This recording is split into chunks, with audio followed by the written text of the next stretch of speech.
Merci de ce grand honneur que vous faites à la presse togolaise dans cette date symbolique du 27 avril. C'est moi qui vous remercie. Je crois pouvoir dire que j'ai entendu les reproches qu'on me faisait sur l'absence d'entretien avec les médias du pays. J'avais l'habitude de faire un discours. J'ai décidé cette fois-ci de rompre avec cette tradition et peut-être avoir un échange un peu plus vivant. Je pense que New York TV a fait la fierté de notre pays cette année en diffusant les matchs de la Coupe du Monde. Et en tant que j'étais très fier à ce moment-là. Et c'est pour moi une forme de reconnaissance à ce beau succès et à cette belle réussite. Merci, Monsieur le Président. Vous venez d'assister à un imposant défilé militaire pour marquer la célébration du 27 avril. Et à l'occasion, nous avons vu des forces de défense et de sécurité afficher une arme pour défendre la patrie contre l'ennemi. Ces forces qui sont d'ailleurs en première ligne pour contrer la menace djihadiste. Et quelles sont les nouvelles du front, Monsieur le Président? À quoi exactement les Togolais doivent-ils s'attendre? Vous savez que j'ai souvent eu l'habitude de commencer mes discours en félicitant et en encourageant les forces de l'ordre. Parce que je sais que sans la paix et la sécurité, aucun pays ne peut se développer, en tout cas pas le nôtre. Je sais aussi que c'est un acquis qui est toujours précaire.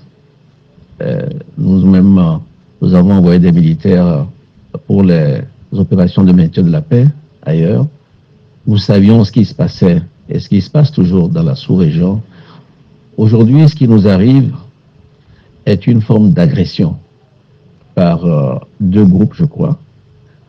Un qui s'appelle l'État islamique au Grand Sahara et l'autre, le groupe de soutien à l'islam et aux musulmans. Deux organisations terroristes qui attaquent notre pays et avant notre pays ont attaqué des pays de la sous-région, dans le Sahel. Cette attaque est une forme de guerre, parce que vous connaissez le côté pacifique des Togolais. Ça a toujours été notre volonté de vivre en bonne intelligence avec nos voisins et d'accueillir avec beaucoup d'hospitalité et de gentillesse ceux qui viennent vers nous.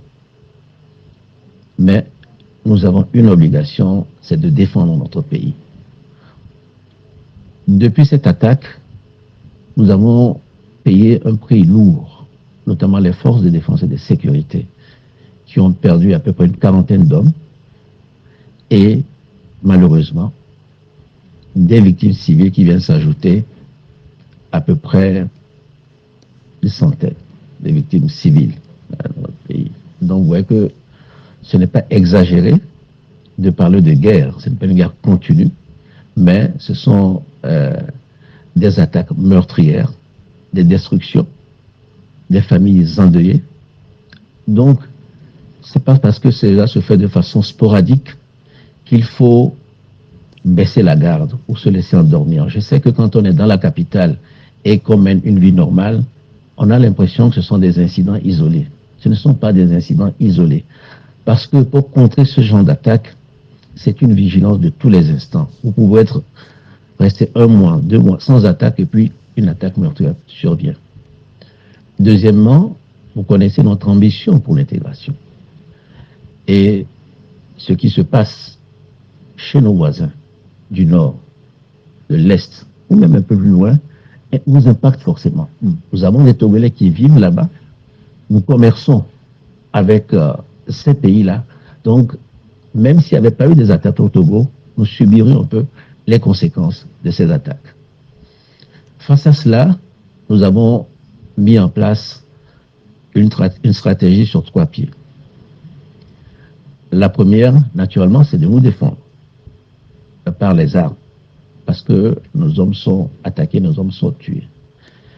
Et nous avons lancé l'opération Kunjouaré, qui a changé de posture. C'était une posture préventive d'abord, après défensive, et maintenant, de temps en temps, nous sommes aussi à l'offensive. Et ce n'est pas parce que nous ne faisons pas de communiqué que nous n'avons pas de succès. Nous avons des succès, mais il y a quelque chose d'indécent à célébrer la mort d'une personne, parce que nous avons encore ces valeurs-là, le sens de l'humanité. Donc nous taisons cela. Deuxièmement, le CIPLEV. Donc, essayer de déradicaliser ou de prévenir la radicalisation des populations. Parce que ce sont des hommes, des jeunes qui sont utilisés pour mener ces attaques-là. Troisièmement, le plan d'urgence pour la résilience de ces populations. Nous avons été obligés, ce n'était pas une volonté, nous ne l'avons pas fait avec plaisir, de déplacer certaines populations pour mieux protéger la frontière. Vous connaissez la caractéristique de nos frontières qui sont souvent poreuses. Voilà. Donc on a déplacé des gens, il y a à peu près un peu moins de 12 000 qui ont été déplacés. Malheureusement, c'est ce qu'on appelle parfois des réfugiés intérieurs. Donc ces personnes qui ont été déplacées sont pour l'instant dans des familles et nous avons renforcé les infrastructures sanitaires, éducatives pour les mettre un peu à l'aise et apporter des vivres. Nous avons accueilli aussi des réfugiés étrangers dans notre pays et parmi les victimes dont j'ai parlé, la centaine, il y a pratiquement la moitié qui ne sont pas des Togolais en quelque sorte. Et nous avons quelques Togolais qui sont à l'extérieur aussi. Donc, il y en a à peu près 2000. Donc, comme la période des examens approche, notre souci est que les élèves qui sont dans cette population puissent revenir et passer les examens pour que l'avenir ne soit pas perdu. Donc, vous prenez des mesures spécifiques aussi pour rassurer ceux qui sont restés sur place. Nous les protégeons et nous devons nous satisfaire de la bonne entente qu'il y a avec les populations. Ce n'est pas un combat qui se mène seulement par les armes, mais besoin du soutien de la population. De ce côté-là, il y a une bonne entente. Mais si je dois compléter, c'est qu'il y a aussi des conséquences économiques. Donc nous avons dû renforcer les investissements en matière de sécurité. Nous l'avions déjà fait avec la loi de programmation militaire, mais cette loi n'est plus adaptée parce que la menace a changé de nature. Donc, nous allons certainement demander dans les semaines qui vont venir. Donc à quoi les Togolais doivent s'attendre, pour revenir à votre question, à un combat long, avec des périodes de drame, parce que c'est inévitable quand il y a la guerre. Mais je puis assurer mes compatriotes que au bout il y aura la victoire. Nous sommes déterminés à réduire ces bandes armées. Monsieur le Président, vous l'avez rappelé, la situation dans la région des Savanes a obligé certains de la population à se déplacer. Mais comment encourager ceux qui n'ont pas encore fait le chemin retour à rejoindre le territoire? Oui, c'est ce que je dis. Ils sont peu nombreux, il y a à peu près 2000. Donc, quand je dis 2000, c'est toute la famille. Donc, notre souci aujourd'hui, c'est que l'année ne soit pas perdue pour les élèves qui ont dû partir. Donc, vu leur nombre limité, je pense que nous allons pouvoir le faire en discutant avec les autorités des pays d'accueil. Oui. Monsieur le Président, nous allons aborder le chapitre économie. La conjoncture demeure marquée par l'inflation. La tendance des prix des denrées de première nécessité est toujours à la hausse sur les marchés. Les Togolais continuent de serrer durement les ceintures. Le gouvernement prend certes des mesures, mais vraiment pas d'amélioration significative. Jusqu'à quand cela durera-t-il, Monsieur le Président? D'abord, je ne vous apprends rien en disant que c'est un phénomène, disons, mondial. Après la crise de la Covid-19, il y a eu une succession de crises et ce qui a entraîné cette augmentation des prix. Deuxièmement, c'est essentiellement une inflation importée aux 2/3, même s'il y a quand même 33% qui touche les produits que nous avons ici localement. Généralement, quand il y a un choc comme ça, parce que c'en est un, c'est-à-dire qu'un événement qui n'était pas anticipé, mais qui survient, ce que nous faisons, les États font, c'est de recourir aux subventions. C'est ce que nous avons fait avec les augmentations avec des salaires et avec des subventions aussi sur les produits pétroliers, les produits gaziers. Ça nous a coûté extrêmement cher. Donc, je crois que nous avons dû dépenser la centaine de milliards. Mais vous voyez que ce n'est pas soutenable. Ce n'est pas un effort qui peut être renouvelé chaque année. La deuxième chose qu'il faut faire, c'est de produire autant que faire se peut ce qu'on consomme, pour être moins dépendant de l'extérieur, notamment en matière de produits alimentaires. Et c'est pour cela que vous avez vu que nous avons relancé, amplifié notre intérêt pour la question agricole. Voilà. Donc, ce que je peux dire aux Togolais, une bonne partie du phénomène trouve sa solution ici sur le sol togolais. Je pense que nous créons les conditions pour que l'agriculture ne soit plus ce métier pénible, un peu parfois méprisé. C'est-à-dire, on dit c'est comme si ce sont ceux qui sont à la campagne qui doivent se donner à la terre, à une agriculture de subsistance. Mais que l'agriculteur change de statut social, devienne un entrepreneur. Donc, rendre d'abord le métier attractif. Je dis souvent à mes collaborateurs que nous n'avons jamais, quand on dit que quelqu'un est riche au Togo, c'est rarement pour les questions agricoles. Alors, demain, si on dit qu'il y a un Togolais agriculteur qui est multimillionnaire ou milliardaire, parce que ça peut arriver, ce serait un exemple pour la jeunesse. Voilà un peu ce que je peux dire sur cette question-là. Vraiment, profitons de cette crise. Une crise, elle est toujours douloureuse, mais c'est aussi des opportunités. Et celle d'aujourd'hui, à mon sens, cette opportunité est plutôt agricole. On va revenir tout à l'heure sur la question de l'agriculture. Et parmi ces mesures d'atténuation de la vie chère, Monsieur le Président, certaines ne sont pas suivies d'effet. Par exemple, les 3 milliards de transferts monétaires directs pour l'achat des fournitures scolaires ou encore les 2,5 milliards de subventions pour l'acquisition de manuels d'écriture et de lecture. Voilà 2 mesures annoncées, mais apparemment non suivies d'effet. Oui, mais que s'est-il passé exactement, Monsieur le Président? Merci. Bon, d'abord, relativisons. Je vous ai dit qu'on a dépassé la centaine de milliards pour les mesures que nous avons prises. C'est le coût, un peu plus de là. Donc, 5 milliards, on parle de 5%. Je plaide coupable pour les 3 milliards, mais je vais vous expliquer. Ce qui s'est passé pour les 3 milliards, souvent quand vous prenez des mesures comme ça, elles sont indifférenciées, elles touchent tout le monde. Mais est-ce que tout le monde avait besoin de ces 3 milliards-là? En l'occurrence, c'était pour acheter des fournitures scolaires, notamment des cahiers. Et il y a eu un débat au sein du gouvernement, à qui donner, à qui ne pas donner. Puisque où on donne à tout le monde, où on donne. Donc nous sommes restés perdus dans cette espèce de débat. C'est pour ça que je dis que je plaide coupable. Mais j'ai vérifié avec le ministre des Finances, les fonds sont là.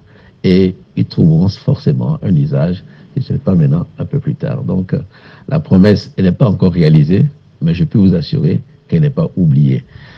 Et cela m'amène à évoquer une autre question. C'est que vous prenez par exemple les subventions de produits pétroliers. Comment faire pour que les subventions aillent à ceux qui en ont réellement besoin? C'est un vrai débat. Parce que quand elles touchent tout le monde, quand tout le monde en profite, ça devient lourd. Et ceux qui en ont réellement besoin trouvent toujours que c'est insuffisant par rapport à leurs besoins. Et ceux qui n'en ont pas besoin n'ont pas l'impression que le gouvernement a fait quelque chose pour eux. Donc nous sommes en train de réfléchir à cette solution. Pour les 2,5 milliards, c'est en cours de réalisation.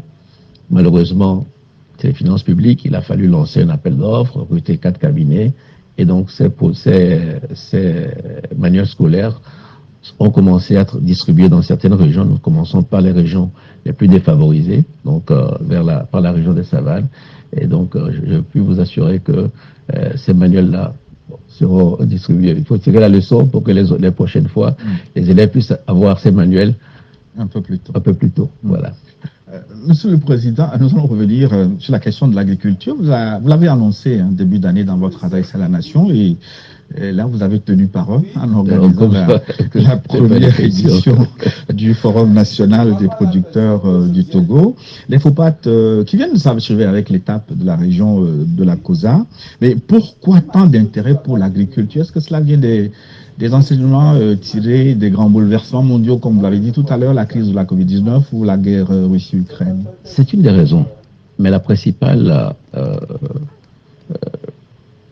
ce qui nous a vraiment décidé à le faire, c'est que nous nous sommes rendus compte que nos compatriotes ne tiraient pas suffisamment profit de notre agriculture. Et pourtant, nous avons beaucoup investi. Les partenaires nous ont soutenus dans ce domaine-là. Et quand nous avons décidé, vous savez, nous avons ce qu'on appelle la feuille de route, axe 1, axe 2, c'était la création d'emplois. Et cette création d'emplois est basée sur la transformation de nos produits. On appelait ça les forces de l'économie, les mines, en quelques-unes, et l'agriculture. Mais quand les investisseurs frappaient à la porte et que nous avons commencé à regarder, nous avons une production certes abondante, mais pour faire une industrie, il faut un flux continu. Vous ne pouvez pas dire, j'installe une usine de transformation de tomates, elle va tourner au moment des récoltes, et puis après elle va s'arrêter. Ce n'est pas possible. Donc, où sont les produits qui vont être envoyés des zones rurales vers la ville, où nous allons créer des emplois. Donc, c'est comme ça que nous sommes dit, pour augmenter de façon significative cette production agricole, il fallait prendre certaines mesures. Mais il ne faut pas que c'était surtout c'est une approche, c'est une méthode. C'est de dire que bon, ce ne sont pas les partenaires financiers qui doivent décider de notre politique agricole ou de nos filières. Ce n'est pas le gouvernement seul dans son coin, mais c'est avec le producteur. Le producteur doit être au centre. Parce que nous avons tenté des expériences avec les agriculteurs. Vous savez, il y a eu quelques expériences assez douloureuses qui ont pris des produits, les paysans étaient livrés à eux-mêmes. Donc nous essayons de corriger tous ces défauts-là en mettant parce que nous avons besoin du producteur. Nous avons le grand projet de l'agropole de Kara, où nous invitons des investisseurs privés aussi. Donc, vous avez vu que certains ont annoncé déjà des investissements dans cette zone-là. Donc, essentiellement, c'est pour que nous ayons une chaîne de valeur beaucoup plus longue. C'est que non pas exporter nos produits comme le soja, mais les transformer pour que les emplois restent dans notre pays. Mais deuxièmement, c'est vraiment ce que j'ai appelé un peu avec un peu la souveraineté alimentaire, pour montrer que nous devons produire ce que nous consommons dans notre pays. Ce que nous aimons, nous devons l'avoir à disposition dans notre pays. Mais pour cela, il faut que les agriculteurs aient des revenus, amélioration de leur niveau de vie, de leurs conditions de vie, et qu'ils deviennent aussi des consommateurs. Voilà. Qu'il n'y ait pas toujours ce mouvement que nous voyons d'exode rural, les gens quittent la campagne vers pour la ville. Voilà. Donc c'est plutôt les raisons qui ont entraîné ce regain d'intérêt pour l'agriculture. Nous allons rester sur le secteur de l'agriculture, Monsieur le Président. Beaucoup d'ambition et d'action en perspective, mais un péril récurrent continue de mettre en danger le travail des agriculteurs, c'est la transhumance. Y a-t-il, Monsieur le Président, une solution aux dévastations de cultures et aux conflits entre bouviers et paysans? Il y a une solution, mais c'est une solution qui doit être régionale, parce que la transhumance, naturellement, elle est organisée dans le cadre de la CEDEAO. C'est la CEDEAO qui, constatant les problèmes de dérèglement, de changement climatique, les sécheresses, on sait très bien que les éleveurs, en saison sèche, ont besoin de venir vers le sud pour leur pâturage. Donc, on définit des couloirs. C'est un phénomène qu'on retrouve dans tous les pays côtiers. Mais ces derniers temps, vous avez vu qu'il y a beaucoup d'affrontements entre les éleveurs et les producteurs. C'est un phénomène qu'on rencontre dans beaucoup de pays. Donc la solution transitoire que nous trouvons, c'est de faire ce qu'on appelle on a parlé des ZAP, des parcs en quelque sorte. Des parcs parce que pourquoi les gens font la transhumance? Pour trois raisons essentiellement. Un, le pâturage. Deuxièmement, l'eau. Et troisièmement, les problèmes de maladie du bétail. C'est-à-dire que quand un bétail s'installe sur une zone, après, les animaux contaminent cette zone-là. Donc, il faut des vétérinaires pour les soigner, etc. Donc, dans ces parcs-là qui seront grands, c'est l'expérience que nous voulons tenter dans notre pays. Les transhumants, quand ils viendront, seront conduits dans ces grands parcs et ils auront le pâturage. Donc, ça aussi, ça va offrir de la main-d'œuvre à certains de nos concitoyens. On fera des retenues d'eau pour que le bétail puisse s'abreuver. Si nous arrivons à faire cela, je pense que ce problème de transhumance va être réduit. Parce qu'aujourd'hui, la transhumance, malheureusement, entraîne des affrontements, parfois source de criminalité. Et donc, nous ne pouvons pas, et ça, vraiment, ça perturbe la quiétude des populations, sans parler des destructions de récoltes. Alors, au-delà de ces questions techniques, ça fait 63 ans que nous accédons à la souveraineté internationale. Quel est le cap que vous fixez? Où allons-nous, Monsieur le Président? Donc, c'est ma conception du pouvoir n'est pas un guide qui fixe un cap. C'est plutôt une aventure collective. Et c'est pour ça que, vous vous souvenez, nous avons fait le PND en 2018. Programme national de développement. Voilà. Et après, on parlait de FEDE. Ça se demande c'est quoi PND, pourquoi. Voilà. C'est parce que quand nous avons fait le PND, d'abord, l'avons élaboré, pendant la campagne, les messages que nous avons reçus n'étaient pas tout à fait alignés à ce qui était dans le PND. Donc, c'est l'ajustement du PND qui a donné la feuille de route. Et comme nous sommes un peu tenus par le calendrier politique, nous avons mis ça dans la période 20-25. Qu'est-ce que nous avons entraîné aux populations? Il y a certains besoins qui doivent être satisfaits. Nos populations, nous l'avons bien entendu, tous ceux qui ont participé à la campagne. Donc c'est pour ça que nous avons dit, fixons le cap, disons que quand je vis au Togo, je dois avoir la satisfaction de certains besoins. L'eau, l'électricité, la santé, l'éducation et la fibre Internet, quoi, comme on dit. Donc ça, des besoins sociaux, pour que on ne dise pas que depuis 63, ne dise pas que mes grands-parents n'avaient pas eu d'eau, mes parents n'en ont pas eu, je n'en aurai pas. Il faut quand même y avoir un sens du progrès. Donc ça, c'est un peu, c'est ce que nous avons senti comme. Deuxièmement, la question de l'emploi. Oui, les jeunes diplômés sans emploi, c'est vrai que on le dit, nous nous plaignons comme ça, mais c'est pas, l'État ne crée pas des emplois. L'État crée des conditions pour qu'il y ait des investissements qui eux-mêmes vont générer des emplois. Donc, ces emplois-là, nous devons faire attention à ce qu'ils ne soient pas précaires. Parce que ça aussi, on voit des jeunes qui viennent en ville et qui sont essentiellement dans l'informel et qui vivent au jour le jour. Il faut sortir de cette réalité-là. Et c'est possible de le faire. L'informel n'arrange personne. Si on dit, comme je disais tout à l'heure, gouverner, c'est aussi servir. Pour servir quelqu'un, il faut connaître cette personne-là. C'est pour ça que nous lançons le grand projet, nous leur offrir une identité à chaque personne. C'est quand on voit Kodio, on sait que Kodio est marié ou célibataire, orphelin ou pas, élève ou pas, voilà les revenus à peu près qu'il a, et voilà à quoi il a droit, en termes d'efforts de solidarité, assurance maladie, allocation. Pourquoi je parlais tout à l'heure de cette façon un peu large de distribuer les subventions qui pèsent sur le budget de l'État, mais qui celui qui a vraiment besoin de ces subventions n'est pas satisfait parce qu'il n'a pas suffisamment, et celui qui n'en a pas besoin se dit, bon, on me donne, je prends, mais je n'en ai pas forcément besoin. Donc c'est ce que nous voulons faire en créant le registre social, en connaissant mieux notre population. Et je profite pour dire à la population que c'est vrai, nous avons eu le recensement général, nous aurons le recensement électoral, il y aura un troisième pour offrir une carte biométrique à chaque Togolais pour que nous puissions vraiment être efficaces dans notre politique de protection sociale. Monsieur le Président, vous avez évoqué la jeunesse. Oui. Permettez que j'évoque les femmes. Oui. Dans l'espace UEMOA, le Togo est plutôt bon élève en matière de promotion du genre. Est-ce que le gouvernement compte faire davantage? Oui, nous comptons faire davantage parce que quand moi je vois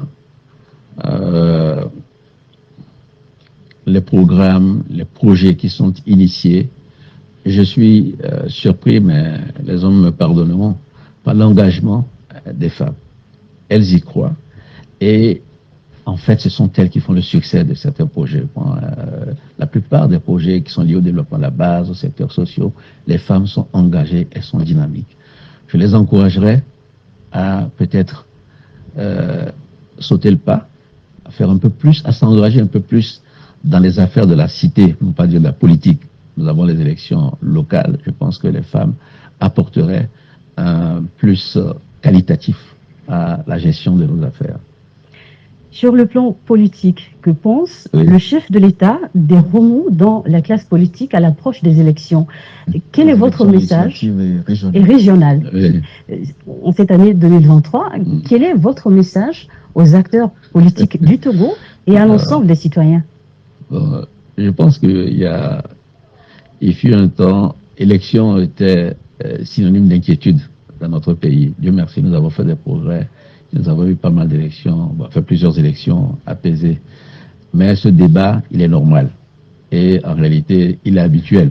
À chaque fois qu'on s'approche de ces échéances électorales, il y a un petit peu d'agitation, un peu plus de bruit. Nous avons essayé de prévenir cela en organisant, en faisant un dialogue avec les acteurs de la classe politique.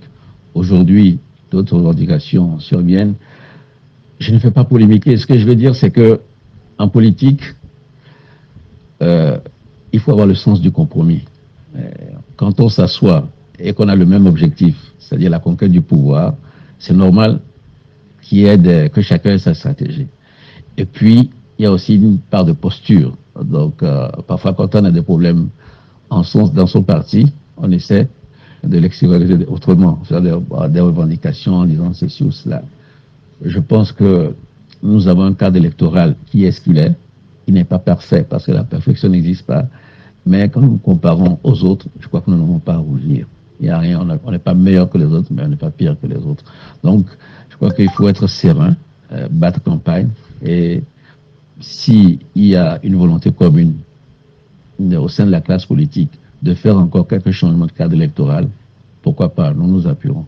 Mais je ne pense pas qu'il puisse avoir des actions, des actes unis de façon comme ça unilatérale ou de nous, ou du gouvernement, ou de la majorité, ou alors de l'opposition. C'est nécessairement dans le dialogue que nous pouvons trouver une solution.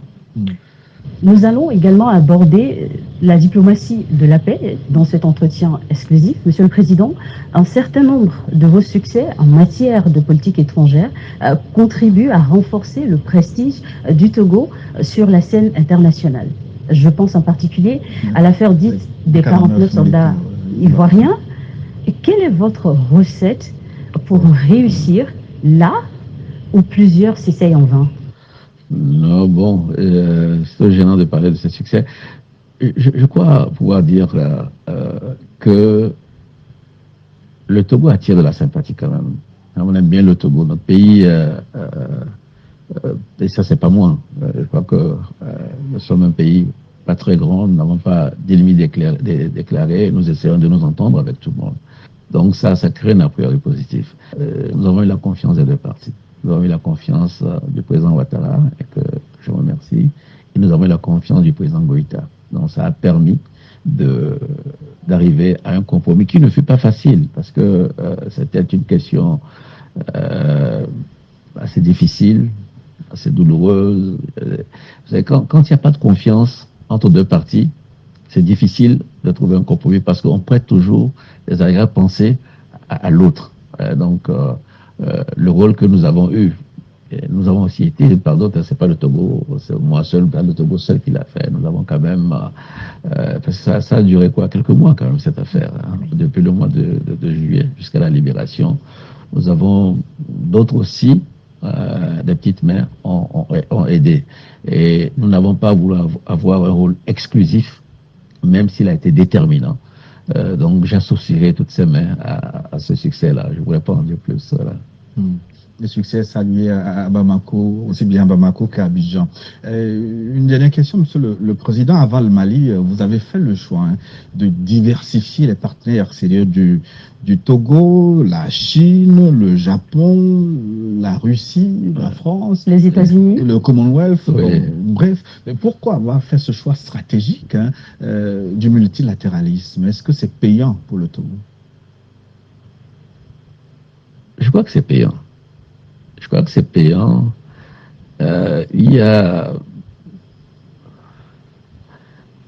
D'abord, nous, vous voyez, notre pays, nous sommes un pays à dimension plutôt modeste. Nous sommes travailleurs et nous accueillons tout le monde. Et quand les gens viennent au Togo, ils se sentent bien. Mais en même temps, nous n'avons pas, sommes pas un grand pays minier, etc. Donc, ce que nous voulons, nous le cherchons partout et nous le prenons là où nous le trouvons. Que ce soit avec la France, les Anglais, nous diversifions. Parce que nous savons que par le travail, par la créativité, nous allons pouvoir trouver des solutions. Et que si nous avons un problème ici au Togo, je pense que quelque part dans le monde, quelqu'un a eu le problème à trouver une solution. Nous faisons, vous avez parlé des grands pays, mais nous faisons aussi avec certains pays africains, de la sous-région même, nous regardons les bonnes pratiques, nous faisons des benchmarks et nous essayons de... Donc c'est un peu cette, je dirais pas, ouais, c'est un peu cette philosophie qui guide mon action. Et puis le souci d'être indépendant, de ne pas être perçu comme étant irrémédiablement lié à quelqu'un, le suivant, non. Ce qui compte, c'est l'intérêt des Togolais. Et donc, si cet intérêt des Togolais commande certains choix, même difficiles, nous donnons priorité aux intérêts des Togolais. C'est pour ça que nous le faisons. Et puis bon, comme je dis, parfois, c'est la chance d'avoir la taille que nous avons. Quand on est un pays avec des ressources stratégiques, on est convoité par des puissances, mais... Les oiseaux les plus gros ne sont pas les plus gros. Absolument. Donc c'est un petit peu cela. Et nous allons continuer, je pense. Excellence, Monsieur le Président de la République, nous arrivons au terme de cet entretien. Merci de votre aimable disponibilité. Merci aussi à vous pour ce premier entretien et je renouvelle une fois mes félicitations à New World TV et à toute son équipe. Et puis, je voudrais souhaiter une très bonne fête de l'indépendance à tous nos compatriotes. Vous savez, pour moi, l'indépendance, c'est une fierté. La fierté d'être Togolais. Bon, l'entretien se termine sur des propos plutôt de jeu pour nous. C'est de reconnaissance pour ceux qui ont pu se battre pour que nous ayons cette indépendance-là. Mais c'est aussi un moment, c'est pour ça que sur certaines questions, il y a eu des manquements, je l'ai reconnu. C'est aussi un moment où faire le bilan et essayer de se dire qu'on va aller dans le sens du progrès, on va améliorer les choses. La vie n'est pas facile, les gens se serrent des ceintures, mais c'est par le fort, le travail que nous allons pouvoir nous en sortir. Et puis, toujours une pensée pour ceux qui sont en difficulté, soit par la maladie, le deuil, ou une pensée pour eux, une prière pour eux, et nous confier tous à Dieu le Tout-Puissant.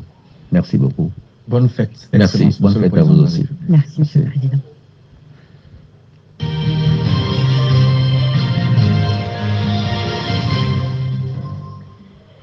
Vous venez là de suivre donc l'entretien du 27 avril du président de la République. Venons-en maintenant à la synthèse, et c'est avec Joseph Amigan. Grand défilé militaire qui a marqué la fête de l'indépendance, la question sécuritaire s'est tout naturellement invitée au menu de l'entretien avec le chef de l'État, chef des armées. Puis, la question de la vie chère, qui touche tout le monde sans distinction, a été abordée avec le rappel de cette conjonction de crise entremêlée dont les répercussions s'entendent à toutes les parties du monde.